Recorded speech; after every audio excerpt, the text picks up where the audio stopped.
होती साहेब?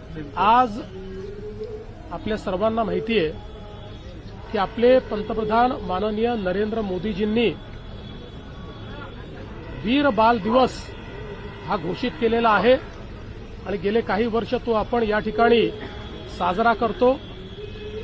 शीख समाजाचे 10वे गुरु गोविंद सिंगजी यांचा संपूर्ण परिवार हा शहीद झाला, त्यांनी बलिदान केलं आणि आजच्याच दिवशी त्यांचे 2 सुपुत्र साहेबजादे जोरावर सिंगजी आणि साहेबजादे फतेह सिंगजी 6 वर्षाचे आणि 9 वर्षाचे यांना मुघलांनी भिंतीमध्ये चिरडून टाकलं आणि त्यांचा खात्मा केला।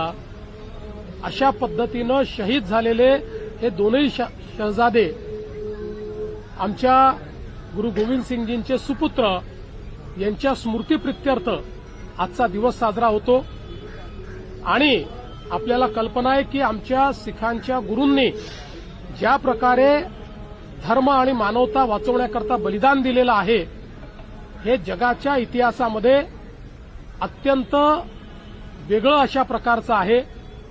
त्यांच्या बलिदानामुळेच आज आपण सगळे हा दिवस बघू शकतो आणि म्हणून अशा आपल्या देशामध्ये देशाच्या संस्कृतीकरता धर्माकरता ज्यांनी बलिदान दिलं अशांची आठवण ठेवणं आणि त्यांना नमन करणं हे महत्वाचं आहे।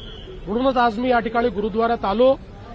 गुरु ग्रंथ साहिब यांच्यासमोर मी त्या ठिकाणी नमन केलेलं आहे आणि दोन्ही शहीद सुपुत्रांना त्या ठिकाणी मी श्रद्धांजली अर्पण केली।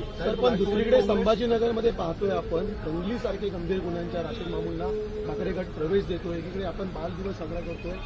कुठल्या बाजूला महाराष्ट्र चाललाय अशा वेळेला? मला अतिशय दुःख आहे की हिंदू हृदय सम्राट शिवसेना प्रमुख बाळासाहेब ठाकरेंच्या सुपुत्रांनी या ठिकाणी अशा पद्धतीनं मतांचं लांगुलचालन करण्याकरता अशा व्यक्तीला प्रवेश दिलेला आहे। यातनं त्यांचं चरित्र आणि त्यांची दिशा ही स्पष्ट होते आहे। त्यांना आता लांगुलचालन करायचं आहे, विशिष्ट लोकांचे जोडे चाटायचे आहेत आणि त्यातनं मतं मिळवायची आहेत।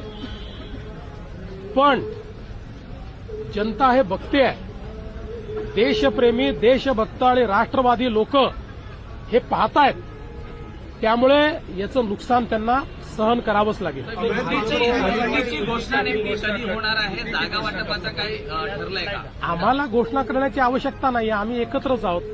ते वेगवेगळे होते, पुतीन आणि झेलेन्स्की एकत्र आले तर युती करावी लागते, त्यामुळे त्यांनी ती एकत्रित येऊन केली। पण त्यांनी काय केलं हे माहितीच नाही, केली म्हणतात पण जागा घोषित केला नाही। आमचं नीट चाललेलं आहे, सगळं झालं की तुम्हाला सांगून देऊ। आमची युती आहेच, आता जागा वाटपच तुम्हाला सांगायचं। या नवबलिकांच्या मुद्द्यावरून भाजप राष्ट्रवादीमध्ये युती होणार नाही असं स्पष्ट करण्यात आलं। त्यांचा स्टार प्रचारकाची यादीत समावेश करण्यात आला। अजून भाजप राष्ट्रवादी संदर्भात काही अधिकृत निर्णय झालाय? असं आहे की आता आपल्याला याची कल्पना आहे की या संदर्भात यापूर्वीही आम्ही सांगितलेलं आहे आणि आता राष्ट्रवादींनी स्पष्ट केलेलं आहे, त्यामुळे आता याच्यात पुन्हा नव्याने सांगण्याचं काहीच नाही आहे।